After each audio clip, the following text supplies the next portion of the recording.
The last place that I belonged asked me to come. In the old recreation office, someone sat across from 22-year-old me and offered me a job.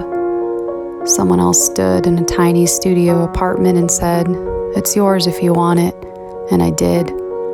There was an exchange back then, an inquiry followed by an invitation. My name was on a payroll check, a lease, a name rolling off someone's tongue at the 4th of July picnic.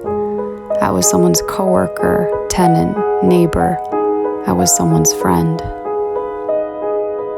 Now, finding a place feels so much more forced, like a thumbtack pushed into a wall.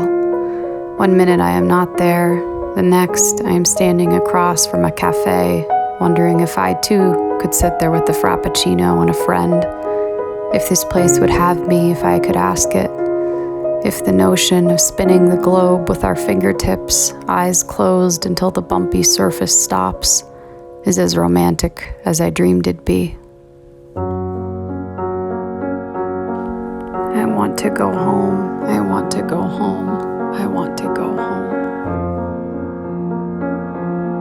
Finding it has been like swimming upstream, all fight and pain and never a sign of the source. But the dog jolts me. He plopped down into my life that night without question. I think of how he approached me cautiously and timidly, how he smelled my hand, made sure it was safe before he wagged his tail. I think about how if he did look back to the long road he came from, it must have been brief, because I didn't notice. The truth is, I envy him. I am on the cusp of what I've been asking for a long time now, home and healing. But that doesn't mean I don't sometimes shrink back into my childhood bedroom and wonder if I can really do it, if I can really become all that I've been longing for. Comfort is a thick, safe rope. Even pain can become something we protect if we're used to it long enough. Even the light makes us flinch if for so long we've only known the dark.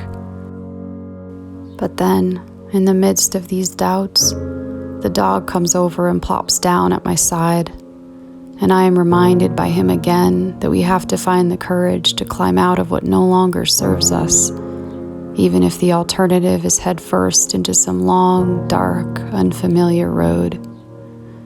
And when we find what feels good, who feels good, may we also have the courage to sit down in it, to show up as we are with our fears and our flaws, and ask kindly but urgently for love.